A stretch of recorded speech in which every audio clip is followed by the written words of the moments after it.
Mario to Master Chief. That game is awesome. 8-bit to high def. The battle is on. It's one team trying to beat the other team. Heroes versus assassins. Finish him! Finish him! Finish him! Legends versus monsters. She's the toughest bad guy in the game.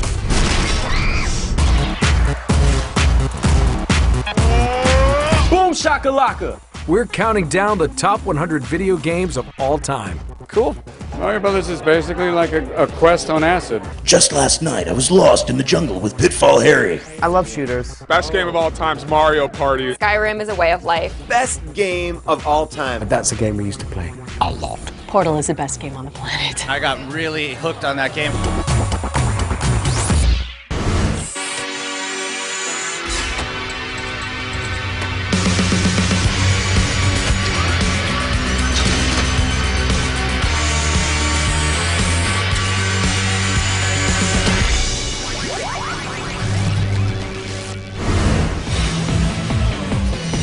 At number 20, Call of Duty 4, Modern Warfare.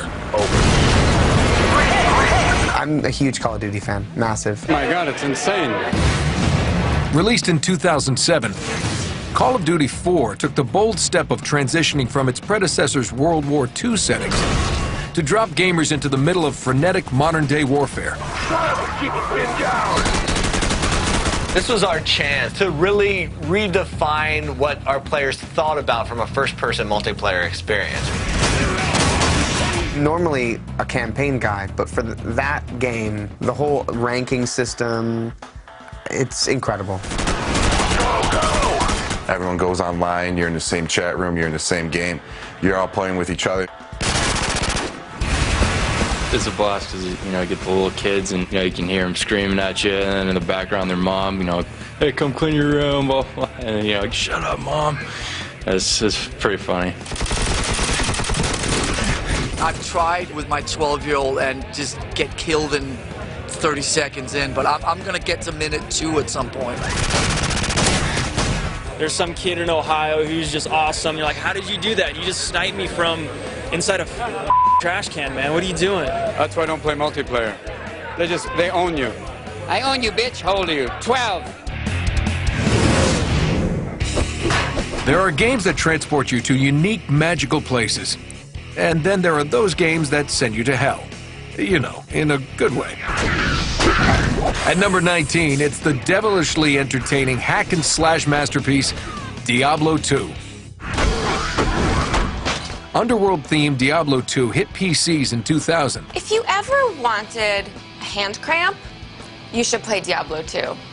That game is an amazing example of how a normal person with a normal psychological makeup can become completely obsessive. It's the kind of game that you go to sleep at night and you're thinking about it. You're thinking about the creatures you fought, the weaknesses they had, what strategies you're going to use tomorrow when you wake up, and it's just that type of game. Diablo 2 became the loot lover's game of choice. Clicking and getting loot. Clicking and getting loot. Click, click, click, click, click, click. Clicking and getting loot. Click, click, click, click, click, click. There's something very relaxing about sitting back and just kind of getting these monsters, getting the treasure, getting the monsters. You know, playing Diablo almost felt like a form of meditation. Clicking and getting loot. So good.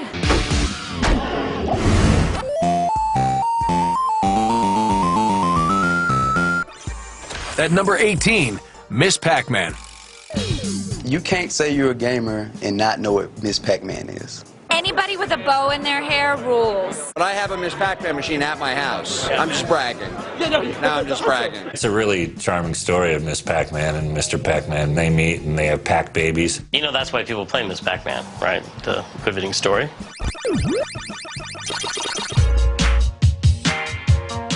Released in 1982, Miss Pac-Man upgraded the original gameplay with 4 increasingly difficult mazes, moving bonus fruits, and solid, brightly colored walls. All of us universally thought Miss Pac-Man was better than Pac-Man. It doesn't hurt my masculinity to say Miss Pac-Man's better than Pac-Man. It is. It's a fact. Better mazes, unpredictable ghosts, and let's be honest, Miss Pac-Man is just far sexier than her male counterpart. Miss Pac-Man was, dare I say, hot? I'm just going to say Ms. Pac-Man is sexier. She's fresh, she's fun, she's presentational. Miss Pac-Man implies that you got a shot with her, you know? It's not Mrs. Pac-Man. She's a sexy little yellow dot.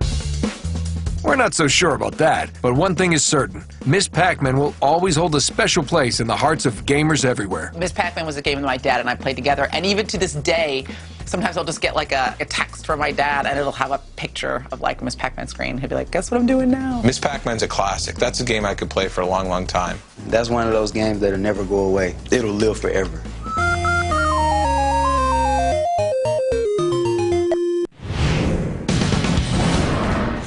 Rushing into the number 17 spot on the countdown is Blizzard's strategy masterpiece, StarCraft. I was just so addicted to those games. Released in 1998, StarCraft dropped players into the middle of an intergalactic war between three very distinct races. Our forces are under attack. Crash! StarCraft revolutionized real-time strategy games and set a new bar for online multiplayer. The more you play it, the better you get at it, but you're also playing against other people that are also getting better at it. And it feeds into like the competitive nature of people. It feeds into, you know, humans' desire to get better at things. StarCraft has sold over 10 million copies since its release, making it one of the best-selling PC games of all time. I had to actually uninstall it and break the disc because it was just taking up way too much of my practice time.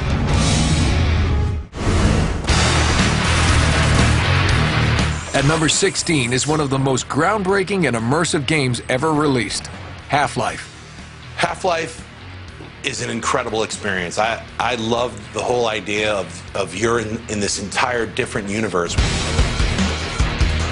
Released to critical acclaim and massive sales in 1998, Half-Life is the gold standard for a first-person shooting experience. Half-Life was fun because it had that sci-fi element. Predictable phase arrays. They're killing those mutants and like the weird zombies with like crab heads, if I remember correctly, and pretty messed up game, but a lot of fun. What the hell are these things? But Half-Life was more than your usual first-person shooting gallery. The game's creators didn't include any animated cutscenes and instead moved the story along using scripted sequences. Ah, Gordon, here you are. As a result, the player remains fully immersed in the game by always seeing the world of Half-Life through Gordon Freeman's eyes. That was the thing about that game that was mind-blowing. You were, for the first time, I think, really a part of the world, that the world interacted and looked back at you. I am impressed. Coming up next, Everybody wanted to save Zelda. the final 15. It introduced a whole way of gaming that has never been played before. Will Kong be king? Anything that involves like a plumber and a big gorilla, what's more fun than that? Or will 007 take the gold? Oh, I got the golden gun. But first, which of the following is not a bonus item in Miss Pac-Man? The answer when the top 100 returns.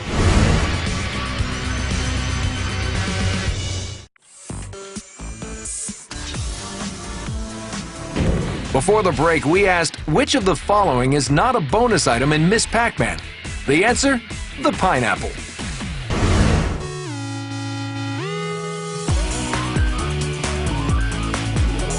And now an arcade classic that helped launch an entire franchise and put Nintendo on the map. The reason I'm able to continue this work, it all started with Donkey Kong. At number 15, it's the 800-pound gorilla of video games, Donkey Kong. Anything that involves like a plumber and a big gorilla, what's more fun than that?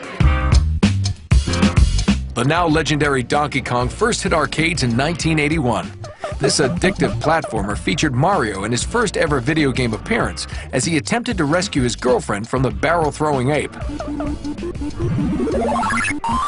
No, I don't think Princess Peach getting kidnapped is funny at all. I think that's serious business, and you've got to take it seriously as a gamer. If you don't, you're just kind of leaving her to die at the hands of whatever Dark Lord or the monkey or the gorilla or whatever. Tiny person who looks like a monkey running away from barrels after bigger monkey who has stolen girl.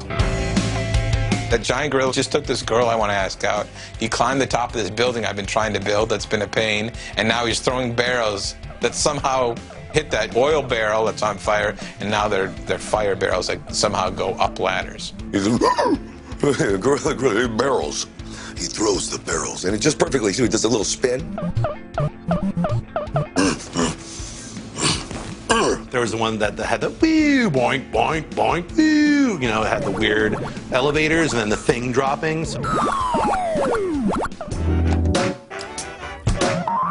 If you actually make it all the way up to the top, you think, yay, I'm gonna rescue the princess. No, he comes and he takes the princess to the next level. That's not an easy game. Like, you have to put some serious time in, and then you go right back to the beginning if you lose. That's pretty frustrating.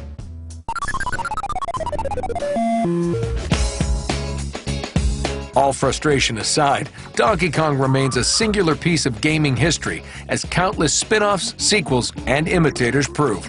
Nintendo wouldn't be as huge as it was if it wasn't for the original Donkey Kong.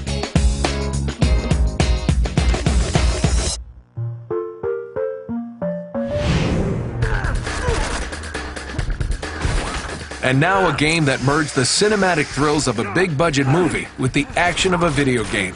At number 14, it's the white-knuckle thrill ride, Uncharted 2: Among Thieves. It's one of those games now where you get to control your own movie.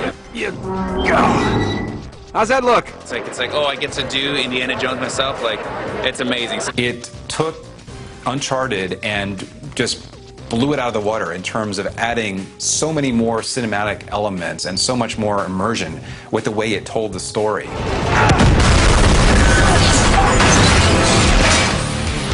Released for the PlayStation 3 in 2009, Uncharted 2: Among Thieves tells the globe-trotting story of Nathan Drake and his quest to recover Marco Polo's lost treasure. Quite the badass is the only way to describe Nathan Drake. He can kick, he can shoot, he can punch, he can hide behind a little ballast and come out surprise a mofo. The thing that jumps out the most to me about Nathan Drake is his upper body strength, because he's always climbing everywhere. It's like you really feel like you're climbing on a cliff face. You do get caught up in the moment, and you worry for your character when he's hanging off a ledge. The PS3's cell processors were pushed to the limit to bring Nathan Drake's adventure to life. The first thing is you wake up in a train. You're like, oh, what's going on? Hey, that's my blood. Then you realize that things are falling towards you because the train is off the cliff. And you're hanging at the bottom with one hand trying to climb back up. The train's on fire. And you got to claw your way out of the train as it's going to fall past you, and then you're not done because there's bad guys coming at you. That's where the game starts. Like, what? Did I hit start wrong? What did I do? Groundbreaking, exciting, and funny. Hey! Jackass, you're ruining the show here. Uncharted 2: Among Thieves is everything a great video game should be. There's a reason to buy a PS3. Uncharted 2.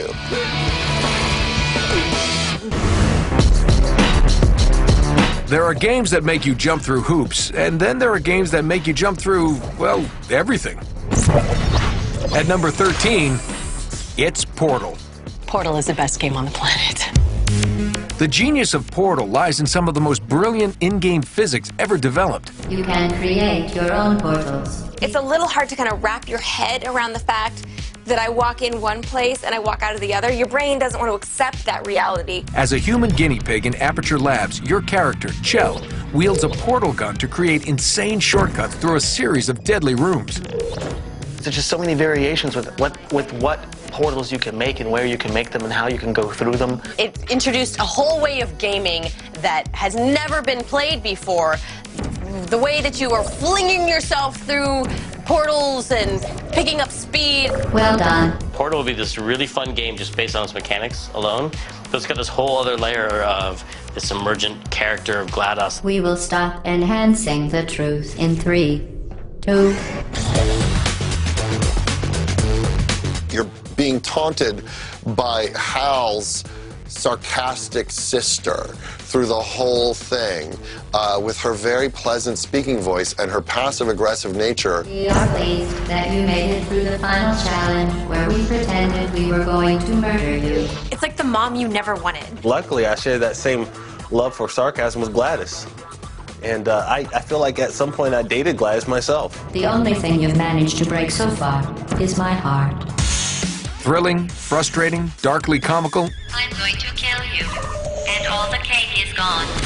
and even occasionally heartbreaking, Portal is one of the most unique gaming experiences of all time. That game is made by geniuses, and it makes you feel like a genius when you play it. The close quarter combat, the badass weaponry, the vicious creatures. At number 12, Doom 2, Hell on Earth. Doom 2 was awesome. Released for the PC in 1994, Doom 2 puts the player in the boots of a space marine who returns to an Earth overrun by demons. Robot demons and a big freaking gun. That's what made Doom 2 so great. Was there a story? I don't know. Do I care? No, I do not. Because I get to blow up things in hell, on Earth. That was the coolest part of the game. The beast from hell. I mean, where else would they come from? Doom 2 was a game that I played a hell of a lot of. Doom 2 was probably one of my favorite shooting games. It's something you can totally get addicted to because it's super visceral, it's fast, it's violent, more violent than anything that ever came before it. What I remember from old school Doom was it being that game that only one kid's parents at school would let him have, and so everybody would want to go over to his house and play. Doom 2 was more than just a fast-paced shooter. It was also scary as hell. Oh, I was terrified. As a little kid, that was terrifying. And the sound effects are still kind of frightening. Remember we were talking about Doom dreams where I would start to fall asleep and I would hear the... Everybody would go to sleep and I'd be on the computer with my headphones on, and sometimes my brother would sneak up on me and I would just go crazy because the game is so intense. That'll freak you out. That'll scar you for life. I still go to counseling every Tuesday for that. Because of Doom. It's that serious. Up next, the N64 masterpiece that changed the way we look at Link forever. At number 11, it's The Legend of Zelda: Ocarina of Time. It tickled me in a way that I don't think any other game really had. 1998's Ocarina of Time was the first time the Zelda series was in 3D, and it opened up a world of possibilities for Link. It was the first game that I remember sitting on the couch and putting literally hundreds and hundreds of hours in. It's the first time that I really felt like Zelda was just wide open, that Link could go really anywhere. I remember just riding around that field on Epona, just riding and enjoying the environment, just feeling what it was like to travel the landscape, to look for hideouts, to look for new things that I could collect, go sell in the market, and then of course to go and harass the chickens. Adding to the legend were the musical moments made possible by the ocarina. They completely integrated this thing where you actually got to play the music in Zelda. Learning new songs, to do different things in the world, to unlock things. So to call your horse to you, you have to play its song. Do do do do do do.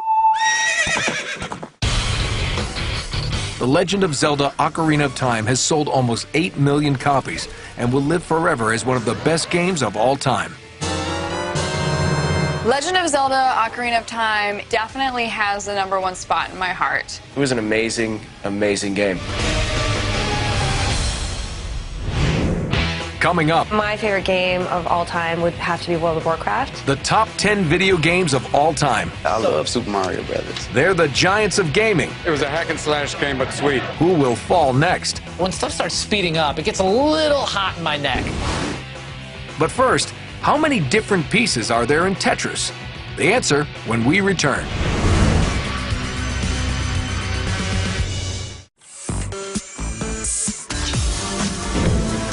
Before the break, we asked, how many different pieces are there in Tetris?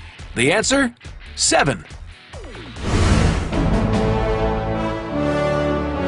At number 10, it's the massively multiplayer masterpiece, World of Warcraft. My favorite game of all time would have to be World of Warcraft. What's really amazing about World of Warcraft is how open the world is. Everyone can have a different experience. And there's just something so perfect about it.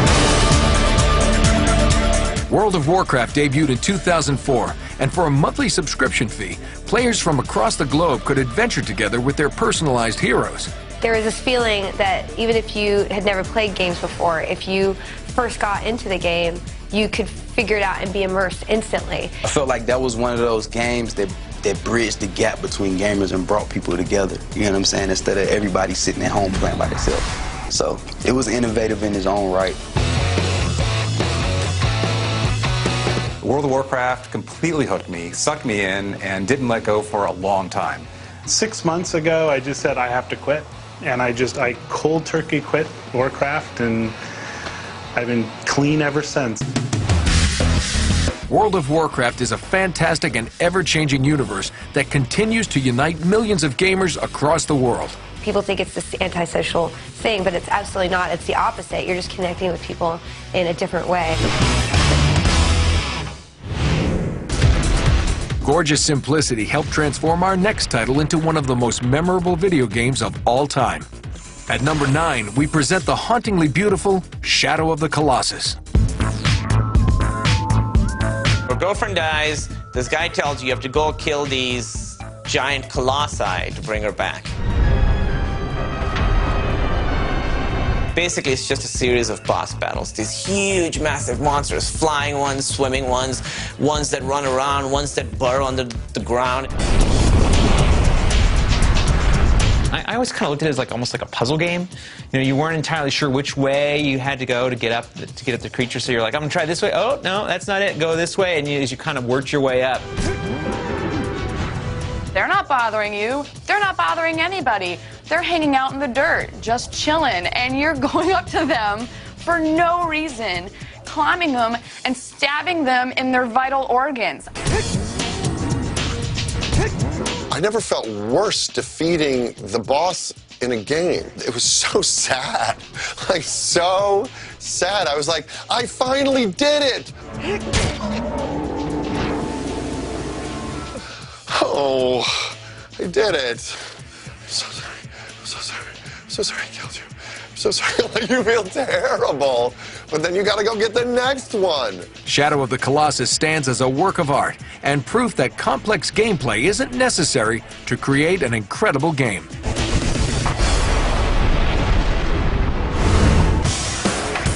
Up next, a bullet-filled, rocket-dodging trip to the world of James Bond. At number 8, GoldenEye 007. Best game of all time. GoldenEye was my game. That was basically it. Loved it. GoldenEye? Big GoldenEye fan back in the day. When GoldenEye came out, every single person was playing that game. And if you weren't playing that game, then you were nobody. GoldenEye really was kind of the blueprint for all those first-person shooters. I think if you put all the times that I played GoldenEye and drank a 2-liter bottle of Coke while I did it, I should be about 900 pounds. When GoldenEye was released for the Nintendo 64 in 1997, millions of gamers gathered to take each other on in the game's 4-player split-screen deathmatches.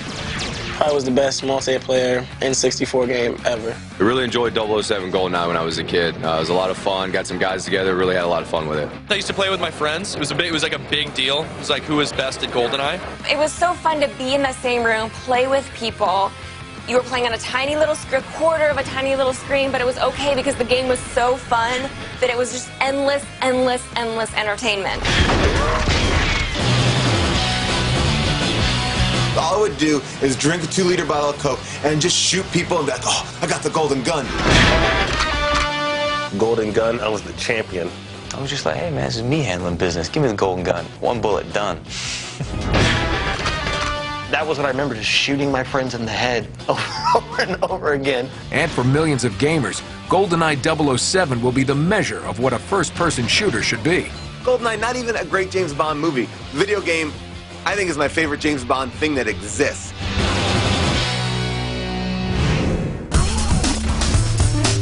At number 7, it's Super Mario Bros. 3. The original Super Mario Bros. Made side-scrolling platformers popular. Super Mario 3 perfected them. Super Mario Bros. 3 is just building off a great game and making it even cooler. The levels in there, the controls, the characters. Regular Mario, they just had the green portal thing. Super Mario Bros. 3, here comes the magic whistle. Frog suit when you were going down into the water, and then you could like jump higher when you were above the water in the frog suit. It really was the Tanuki suit totally was the game changer for me in that, and just absolutely floored me. 3 was the game. When Mario started flying, it was sick. Like, that was the coolest thing. Like, Super Mario had a raccoon tail, which for some reason was very exciting at the time. You get to fly. I mean, come on. You're Super Mario and you're flying around the world, which is so cool. With 18 million copies sold since its 1988 release, Super Mario Bros. 3 is one of the best-selling and most beloved games of all time. I mean, Super Mario Bros. 3, I think, is the seminal, maybe the most important of the Mario games. Super Mario Bros. 3, that's just a classic game. Up next, a gaming legend. Oh, The Legend of Zelda. Oh, my God. Legend of Zelda is like a special game to me. At number 6, it's the Nintendo classic, The Legend of Zelda. Zelda is like another one of those games that's in history forever. Because all these dudes wish they were running around with a weapon saving princesses. Released in 1986 for the NES, The Legend of Zelda was a game-changer for the industry and a favorite for gamers. It was so sweet, and it was a hack-and-slash game, but sweet. And it had all these puzzles, and my wife and I played it so much at the time that it was crazy. And it was immersive. I used to love it with that sword and the giant coins, the coins that are bigger than your body. That was exciting. And Zelda, too, the princess. Oh, she was so pretty, and you wanted to save her, this little green outfit, going into caves and getting magic potions. Oh. The Legend of Zelda mixed a high fantasy adventure with some of the most memorable music and sound effects in gaming history.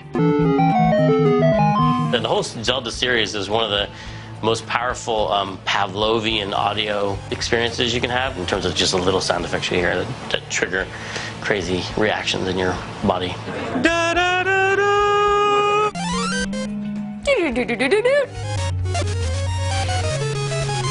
The sound of collecting a rupee, it just probably makes people like salivate. I was from Pakistan, so we also used rupees. The only difference is in Hyrule, there's fewer cars on fire. Legend of Zelda was worth its weight in gold for Nintendo, spawning a series that has sold over 60 million copies. I want to play it right now, actually. Just thinking about Legend of Zelda makes you want to play it. Everybody wanted to save Zelda.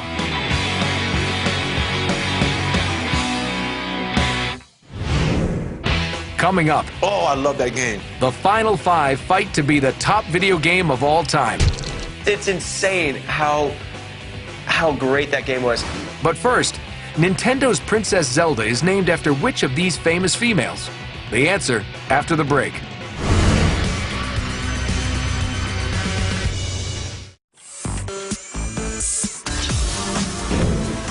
Before the break, we asked, Nintendo's Princess Zelda is named after which of these famous females?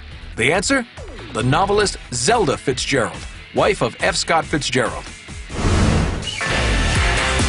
Fitting snugly into our number 5 slot, that devious Russian brain teaser, Tetris.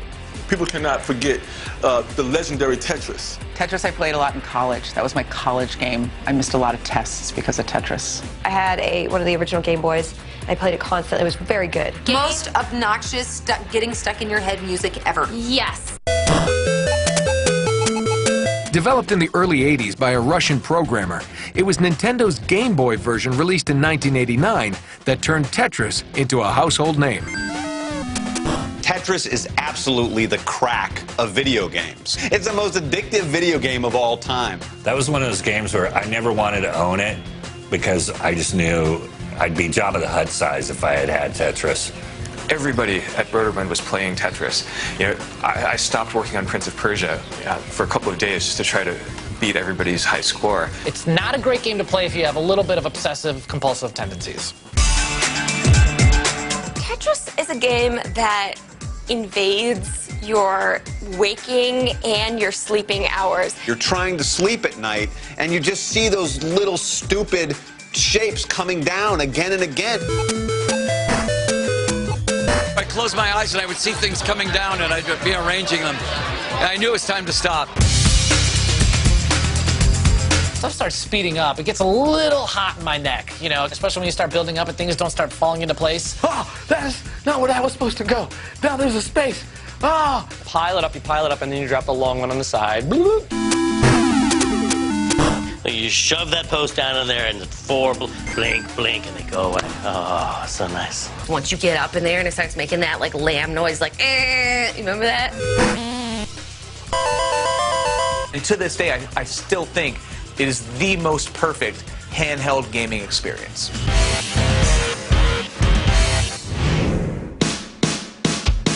They don't get much bigger than this one. Oh, I love that game. Coming in at number 4, Asteroids.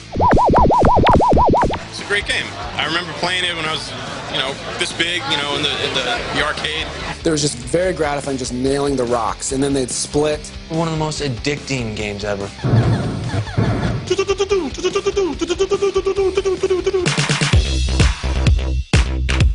First released to arcades back in 1979, Asteroids was stunning in its simplicity and maddening in its difficulty. Asteroids is a seemingly very simple game, but it just it gets more and more obscene, like the danger level. You couldn't even play that game because all you see is the rocks coming at you. You have no idea what to do with those rocks. Asteroids addicted gamers, made millions of dollars, and helped shape the games we play today. But the reason Asteroids is one of the top video games of all time is because it's a lot of fun to play. Asteroids is a great example of core gameplay just by itself. It's amazing, like today, our games have graphics and awesome sound engines, just so much going on, but you could have so much fun with basically just a little triangle on a screen.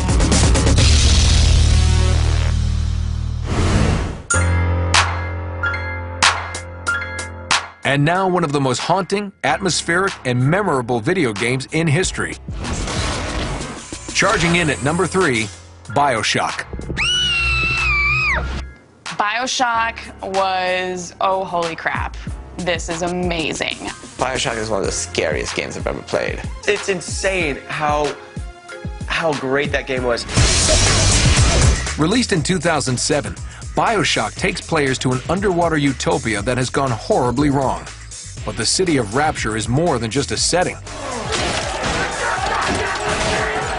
I mean, the world of Rapture was the main character of that game. And everyone you met in that world, you never knew what to expect. We wanted to say, okay, we want to set this in a place that feels totally believable on its own right. Even here, we thought of an underwater city, and we came up with the notion of this failed utopia, and all the utopian ideals, sort of the ideals of the city, are represented visually in the look, the Art Deco look. And then when you see the water coming in, the cracks and the water coming in on man's aspirations, you just have this great visual metaphor for the whole story of the game. To survive in Rapture, a player must genetically evolve by injecting himself with plasmids that give superpowers. I like that you could like accumulate all these different kind of powers and you could modify your body. And he's jamming himself in the arm with this thing. And he's getting powers and shooting and killing people. I don't want it. It's the scariest video game ever. But these cool powers come at a hefty moral price. To modify your character, you must harvest the biological resource Adam from mutated children called little sisters. Each of these little girls is protected by a giant Big Daddy. And the Big Daddies are terrifying. I mean, with the Big Daddy and Little Sister, there's sort of this wandering boss battle that moves to the level. And you choose when you're going to engage them. Morality, philosophy, and the ability to blast fire from your hands. BioShock is more than a video game. It's a work of art. There's the whole argument about games as art, games as true storytelling. And BioShock is one of the games that is the testament for why they are art. See you soon, Mr. Bubbles. Coming up, You were interactive in this world, and the graphics were amazing. we've counted down 98, and only 2 remain. It's pretty crazy fun. What will be the top video game of all time? I think it got to be everybody's favorite. If there's not their favorite, then lying. The answer when the top 100 video games of all time returns.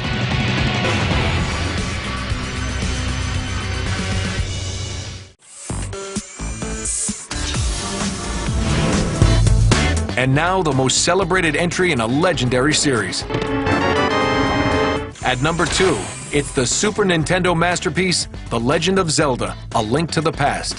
When the Super Nintendo came out and Zelda: A Link to the Past happened, it was awesome. The first real adventure game for Super Nintendo, and you could see why people gravitate around it. You were interactive in this world, and the graphics were amazing, and the story was awesome. Legend of Zelda: A Link to the Past was the first time I'd seen rain in a video game, and it blew my mind. A Link to the Past introduced series staples like the Master Sword, multi-level dungeons, and heart pieces. But it stayed true to the original when it came to the hero, the villain, and the damsel in distress. Zelda: Link to the Past. You're Zelda. This fine, fine woman. No, you're not Zelda, you're freaking Link. Okay, we're gonna try that again. So you start out, this fine young fellow named Link, all dressed in your green. You wake up in your bed, there's a little treasure chest there, and that becomes the beginning of your love for treasure chests. That will eventually lead you to Zelda. There it is. Now you begin your journey. A Link to the Past parallel worlds and unparalleled adventure have secured it a spot on everyone's list of top video games of all time. It was the first game for me that made me have to jump and save my money and buy a Super Nintendo because I knew I had to own that game. It's incredible.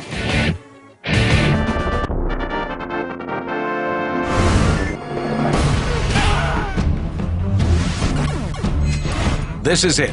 After counting down the 99 top video games of all time, we've finally reached the final boss. This game almost single-handedly saved the struggling video game industry while simultaneously turning millions of kids into gamers for life. Dun, dun, dun, dun, dun, dun. Ding, ding, ding.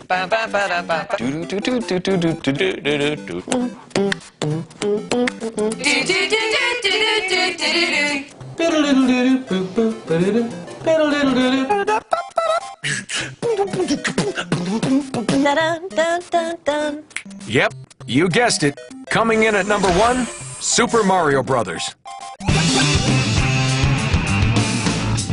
It's me, Mario. I love Super Mario Brothers. Super Mario Brothers, that's the best game ever. Every little kid talk about Super Mario Bros. Super Mario is the best all-time game. Mario, who didn't play that game? I played Mario Brothers night and day like it was my job. I'm not saying I based my life on it or anything, but it mattered most while Super Mario Brothers. This classic came bundled with most people's Nintendo Entertainment System, and for many it was the first console game they ever played. This is the game that everybody had at their house. It was so fun, you could never stop playing. Super Mario NES definitely got me into home systems, home console. I would sit in my room. I mean, I remember sitting in my room and not realizing it had gotten dark outside. Players stayed glued to the game thanks to Super Mario Bros.' surreal mix of platforms, plumbers, and a princess.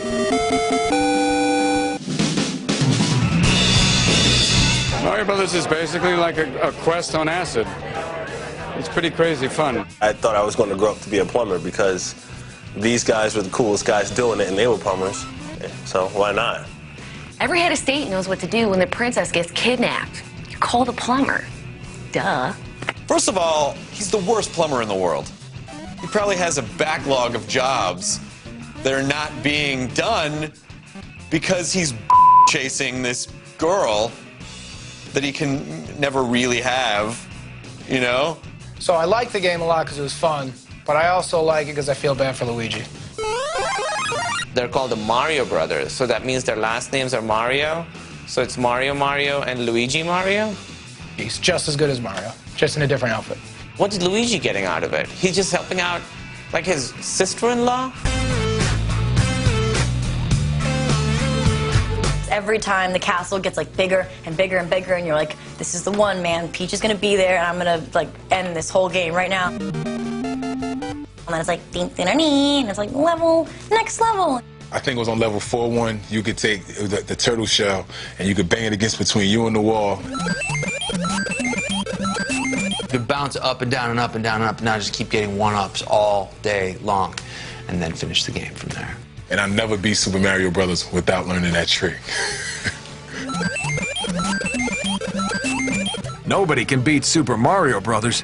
A cultural icon with more than 40 million copies sold, it launched the most successful franchise in gaming history and earned its place as the top video game of all time. It was one of those games that I think no matter who you were, gamer or not, you see it and you know exactly who it is. And there aren't very many games that do that, where it's such a pop culture phenomenon. So that's why I would say Super Mario is my number one. I think it got to be everybody's favorite. If there's not their favorite, they're lying.